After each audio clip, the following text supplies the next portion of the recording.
società dei ciclisti padovani contro cui sono stati esplosi 2 colpi di pistola a salve mentre si stavano allenando a Dolcè nel Veronese. Atleti sotto shock, poteva finire in tragedia, dice il presidente della Padovani Polo Cherry Bank Peruzzo. Identificati e denunciati dai carabinieri 4 giovanissimi ritenuti responsabili a fine settembre della rapina e del pestaggio di un 13enne in un parco di Bassano. Hanno tutti tra i 13 e i 16 anni.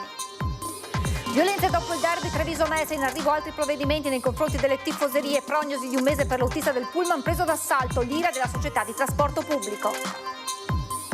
La morte del 19enne Francesco Visintina ad Arcugnano, indagato per omicidio stradale l'amico alla guida dell'auto finita contro un muro, ancora ricoverati gli altri 3 giovani feriti.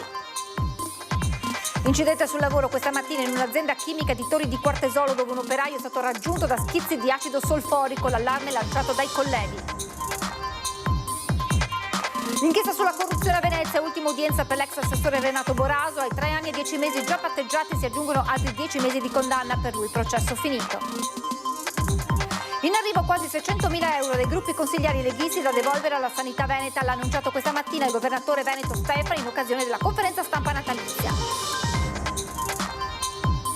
Il Capodanno a Padova ha presentato a Palazzo Moroni l'evento della notte di San Silvestro, che come da tradizione si svolgerà in Prato della Valle, spettacolo di droni per accogliere il 2026.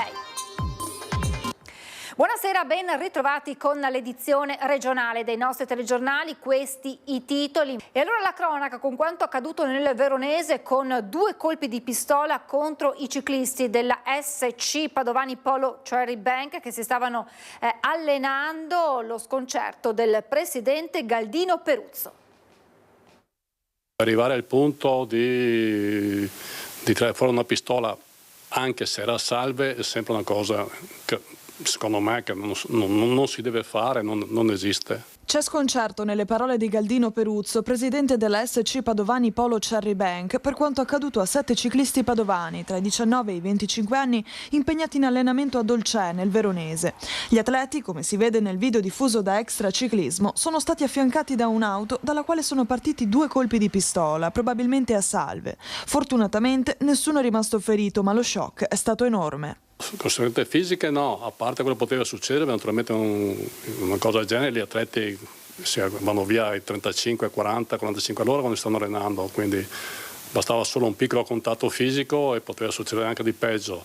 Il problema è stato poi al ritorno, che c'è stato un po' di shock, ma è normale insomma che questo succeda. Adesso si sono già riprese, abbiamo già detto ricominciate ad allenarvi, che abbiamo bisogno che siate pronti per la stagione. La società ha avviato la raccolta di testimonianze e immagini per la denuncia ai carabinieri scaligeri. Io faccio 20.000 km all'anno in bicicletta, quindi di strada ne faccio. E diventa sempre più difficile perché il traffico sicuramente è molto aumentato, non c'è pazienza, ma sto notando un certo nervosismo verso i ciclisti che insomma occupiamo la strada però non facciamo inquinamento, non facciamo niente praticamente. Ci sono nuovi sviluppi sull'aggressione al 13enne avvenuta il 28 settembre nel parco ragazzi del 99 a Bassano del Grappa, indagati 4 minorenni tra i 13 e i 16 anni. A fine settembre avevano rapinato e aggredito un 13enne nel parco ragazzi del 99 a Bassano del Grappa. Sono stati identificati 4 dei 5 aggressori, anche loro minorenni, tra i 13 e i 16 anni. I giovani avevano prima chiesto soldi alla vittima per comprare i biglietti delle giostre che vengono installate nell'area parcheggio Prato 1 per le feste d'autunno. Al suo rifiuto l'hanno condotto al parco e picchiato con calci e pugni. Ringrazio e mi complimento con il papà di questo ragazzino, che è stato determinato a denunciare puntualmente ai carabinieri il fatto accaduto, che è un fatto di per sé grave, quindi mi sento di ringraziarlo perché è stato fermo nella sua linea di dare elementi sufficienti insieme alla vittima, al figlio vittima di questa aggressione, che ha portato i carabinieri puntualmente, con pazienza, a individuare i soggetti sia attraverso identificazioni all'anagrafe comunale che alle scuole dove si presumeva che potessero frequentare questi ragazzini. Dinamiche che si ripetono sempre più spesso. Il gruppo aveva anche postato sui social 2 video dell'aggressione, quasi a gloriarsi di quanto fatto. Siamo sul pezzo. L'altra settimana la polizia di Stato ha fermato i ragazzini che avevano fatto furto con danneggiamento alla lavanderia a gettoni. Questa settimana raccogliamo questo risultato molto importante dei 4 ragazzi che hanno aggredito in parco ragazzi del 99. Ci sono, le forze dell'ordine ci sono. Ma in qualche modo bisogna intervenire anche a casa. Alle famiglie di questi ragazzi, attenzione, perché si rovinano alla vita con una stupidità infinita. Quindi chiedo ai genitori di essere fermi e di arrivare a dialogare con noi per evitare che i loro figli si rovinino per delle stupidaggini come questa. Il giorno dopo le tensioni al termine del derby tra Treviso e Mestre allo stadio Tenni, dalla questura potrebbero arrivare a breve nuovi provvedimenti nei confronti dei responsabili degli scontri. Sono cose che non possono essere tollerate, nel senso che io non posso più permettere che degli autisti o delle persone di MOM siano messe a repentaglio la loro incolumità per situazioni di questo tipo. È ferma la posizione del presidente MOM Colladone dopo la violenza lungo il Put al termine del derby allo stadio Tenni tra Treviso e Mestre. L'agguato al pullman dei tifosi veneziani, l'aggressione di questi ultimi l'autista, l'intervento della polizia che si è concluso con l'arresto di 2 trevigiani di 25 e 56 anni, già destinatari di un DASPO tuttora in atto. Una domenica pomeriggio che ha poco se non nulla a che fare con lo sport. Tutto inizia quando il mezzo MOM, con a bordo una 70ina di tifosi ospiti, parte in direzione della stazione, arrivato all'altezza di Porta Santi 40, luogo solitamente non frequentato dai supporter trevigiani, l'attacco al pullman con lanci di bottiglie e altri oggetti che mandano in frantumi i finestrini. La devastazione che la luce del giorno mostra a testimoniare la violenza di quanto accaduto. A quel punto i tifosi veneziani vogliono scendere per rispondere alla provocazione, chiedono all'autista di fermarsi, ma lui, come previsto dai dispositivi di sicurezza, continua la sua corsa lungo il Put. È a quel punto che scoppia la violenza anche a bordo. Hanno cominciato a bastonarlo, l'hanno aggredito prima con pugni e poi anche con le aste delle bandiere. Il conducente, nonostante l'aggressione, arriva come previsto in stazione, dove i tifosi mestrini vengono fatti salire a bordo del treno. Il 50enne sarà poi costretto a rivolgersi alle cure del pronto soccorso. Varie contusioni alla faccia, ha avuto problemi anche a una microfrattura di una costola, a 30 giorni di prognosi. Un comportamento, quello dell'autista, che ha evitato conseguenze peggiori se le tifoserie fossero venute a contatto in una Treviso a quell'ora affollata da famiglie per le ultime compere natalizie. È stata una cosa sicuramente importante anche per le forze dell'ordine, per cui hanno dovuto gestire una cosa diversa. Un ringraziamento all'autista arrivato anche dal questore di Treviso. Un autista che ringrazio e che ritengo che abbia agito nell'interesse della collettività. Nel frattempo la pronta reazione del dispositivo di scorta della polizia evita il contatto tra le 2 tifoserie e ulteriori scontri, respingendo immediatamente il gruppo dei trevigiani. Un agente del reparto mobile di Padova sarà poi costretto a ricorrere alle cure per una contusione al polso. Sono ora in corso ulteriori indagini della Digos per l'individuazione di altri partecipanti. È un episodio intollerabile e noi saremo assolutamente duri su questa situazione, perché prenderemo i provvedimenti interdittivi che riteniamo doverosi da questo punto di vista. Dalla sua il presidente Colladone assicura che la vicenda non si chiude qui, ribadisce di volersi costituire parte civile per chiedere i danni sia per l'autista che per il mezzo danneggiato. Io non è che posso mettere a repentaglio ancora l'incolumità degli autisti di MOM, io sono il datore di lavoro, ho la responsabilità.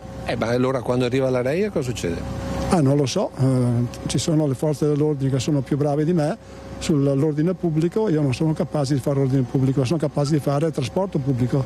Lei dice che l'unica alternativa è mettere i poliziotti, anche i poliziotti all'interno degli autobus. Oppure non permettere che i tifosi arrivino a Treviso. Si indaga dopo l'incidente mortale di sabato sera ad Arcugnano, dove ha perso la vita una 19enne. Sono ancora ricoverati all'ospedale San Bortolo di Vicenza i 3 giovani, un ragazzo e 2 ragazze, sopravvissuti allo spaventoso incidente a Perarolo di Arcugnano, dove sabato sera ha perso la vita il 19enne Francesco Visintin. Tutti e 3 hanno riportato traumi e fratture multiple dovute anche all'uso delle cinture di sicurezza che hanno attenuato la violenza dell'impatto dell'auto finita contro un muretto. I 4 amici, 3 diciannovenni e una 17enne, verso le 22:30 stavano percorrendo su una Renault Clio via San Bernardino, un tratto della provinciale dorsale dei Berici, in procinto di andare a giocare a bowling. Restano ormai pochi segni sull'asfalto, ma è chiaro che Francesco, che viaggiava come passeggero sul sedile anteriore, abbia assorbito la violenza maggiore dell'impatto. L'amarezza del sindaco di Arcugnano che si è recato sul posto. Questa è una strada pericolosa, sindaco. Che sappia io, incidenti di questo genere per fortuna è il primo che è capitato, e sarebbe stato meglio che non capitasse assolutamente. Che sia una strada dove si può andare un po' veloce, sì, ma non è una strada dove avvengono incidenti frequentemente e soprattutto di questa entità. L'unica cosa che appunto ho potuto rilevare è che purtroppo non ci sono segni di frenata, quindi evidentemente in un momento di felicità si è trasformato in tragedia. Grazie anche ai rilievi effettuati dai carabinieri di Lonigo ci si attende ora di far luce sulle cause del sinistro e appurare la responsabilità del conducente indagato come atto dovuto per omicidio stradale. Un evento che non potrà comunque compensare la perdita di una giovane vita di un ragazzo impegnato nel sociale e che a Padova stava seguendo il semestre filtro per diventare medico. Un ragazzo veramente con voglia di fare, educato, disponibile, quindi immagino che veramente sia una perdita terribile che difficilmente si riuscirà a sanare. Restiamo nel Vicentino, incidente sul lavoro questa mattina alla Unichimica di Torri di Quartesolo, un operaio è stato investito da schizzi di acido solforico. Nelle ultime ore fortunatamente sono migliorate le condizioni dell'operaio 65enne vittima di un incidente sul lavoro alla Unichimica di Torri di Quartesolo. Verso le 9 uno schizzo di acido solforico aveva investito l'uomo, dipendente di una ditta esterna, sul torso e sul viso all'altezza dell'orecchio. In attesa dell'ambulanza era stato soccorso e lavato sul posto dai colleghi. I sanitari l'avevano trasportato al San Bortolo in codice giallo. Sul posto anche i vigili del fuoco per la messa in sicurezza e gli ispettori dello Spisal per fare luce su quanto accaduto. Inchiesta Palude, udienza conclusiva del procedimento a carico dell'ex assessore Boraso che in totale ha patteggiato 4 anni e 8 mesi. In base all'accordo con i pubblici ministeri abbiamo patteggiato in continuazione e quindi la pena finale è di 4 anni e mesi e 8. Con il patteggiamento l'ex assessore del comune di Venezia Renato Boraso esce dal processo Palude. In una prima fase aveva già patteggiato in via definitiva una pena a 3 anni e 10 mesi di reclusione, oltre 400.000 euro di multa per 12 episodi di corruzione, per i quali nel luglio 2024 era stata disposta un'ordinanza di custodia cautelare in carcere, poi tramutata negli arresti domiciliari. Un accordo del pubblico ministero è stata una decisione che il mio assistito ha ritenuto di prendere, quella di chiudere questa vicenda, quindi ne ho preso atto. Nell'udienza, oltre a Boraso, altri 9 i patteggiamenti accordati: Stella Consulting, Gislon Carlotta, Mafra SRL, Benetazzo Nevio, Benetazzo Massimo, Licori Gian Roberto, Dalio Jacopo, Ormenese Fabrizio. Liquidate anche le spese per le parti civili. Comune e città metropolitana 4.600 euro ciascuno, costituiti contro tutti gli imputati. ACTV e AVM, costituitesi solo contro l'ex assessore, 1.800 euro ciascuno. Voltiamo pagina, la politica, in arrivo oltre 500.000 euro da devolvere alla sanità veneta, l'ha annunciato questa mattina il governatore Alberto Stefani in occasione della conferenza stampa natalizia.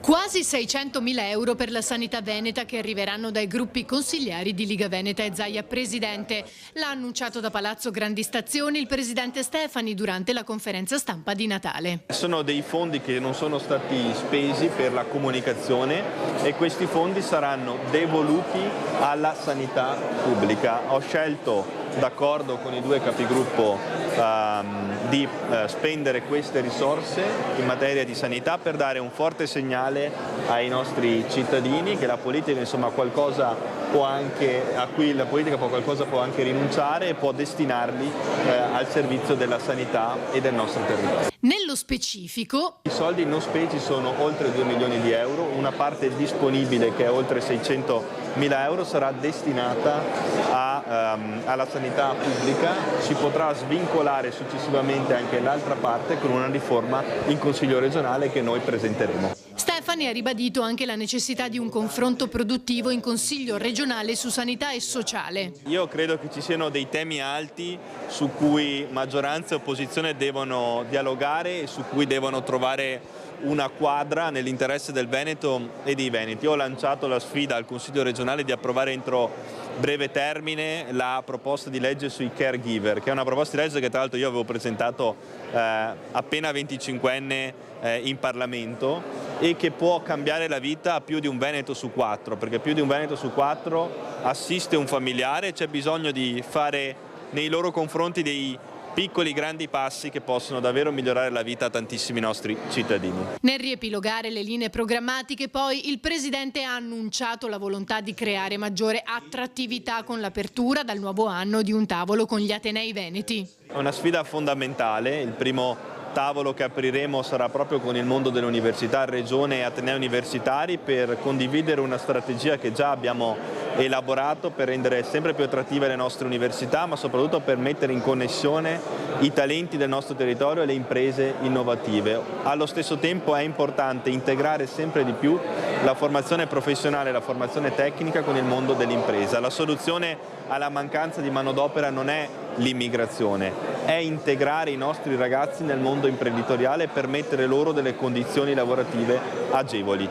Infine, gli auguri di Natale. L'augurio intanto di passare un Natale felice, che è fondamentale, insieme possibilmente alla propria famiglia. Un ringraziamento a chi il giorno di Natale lo dedica agli altri, magari lavorando, mettendosi al servizio degli altri, e soprattutto l'augurio che sia un 2026 di grandi risultati per il Veneto e per i veneti. Primo Natale da Presidente del Consiglio regionale Veneto per Luca Zaia, che a margine della conferenza natalizia a Palazzo Grandi Stazione ha parlato anche del bilancio. Consideri che di questi 12 mesi ne ho fatti 11 di fatto, però vengo qui con un altro piglio, sono appena partito da Palazzo Ferrofini, mi sono occupato anche oggi delle attività del Consiglio regionale ed è giusto che ognuno faccia il suo e, come dico sempre io, non importa cosa devi fare, ma lo devi fare sempre alla grande. Cambio di ruolo per Luca Zaia nel suo primo Natale da Presidente del Consiglio regionale Veneto, che a margine della conferenza natalizia del governatore Stefani ha parlato del bilancio. Non esiste una manovra finanziaria o un bilancio che non abbia frizioni, dove non ci sia ovviamente dibattito. L'importante è poi avere i numeri per approvare la finanziaria. Il Veneto ne esce ovviamente con la possibilità di continuare a crescere. Poi è doveroso vedere quale sarà la proposta finale che verrà votata, perché da lì potremo fare tutti i ragionamenti. L'augurio di Zaia è rivolto soprattutto alle persone che stanno soffrendo. Un augurio di cuore a tutti, che sia un buon Natale, che sia un Natale in pace, serenità, che sia un Natale con le persone che si amano. E un augurio ovviamente particolare lo faccio a tutte le persone che soffrono, che non vedono la luce in fondo al tunnel, che non hanno tutta la salute che si meriterebbero di avere, quindi veramente di cuore lo faccio a queste persone. Poi auguro a tutti uno strepitoso 2026, augurandoci che il 2026 sia l'anno nel quale si parla di pace e non di guerra, perché abbiamo 60 focolai di guerra nel mondo e mentre noi magari festeggiamo Natale ci sono bimbi che muoiono in uno di questi 60 focolai di guerra. Presentato a Palazzo Moroni a Padova questa mattina l'evento per il Capodanno. Ci saranno 1000 droni luminosi a salutare l'anno nuovo nella tradizionale festa che si svolgerà come sempre in Prato della Valle. Uno spettacolo che riempirà il cielo padovano e che è tra i primi di queste dimensioni in Italia. Il Comune saluta dunque i botti per il Capodanno 2026 e presenta uno show che racconterà la storia della città. Naturalmente grande attenzione alla sicurezza con 4 varchi d'accesso. L'invito è quello di arrivare per tempo. È davvero tutto per questa edizione, adesso la sigla e a seguire le previsioni del tempo. Grazie per essere stati con noi, buona serata.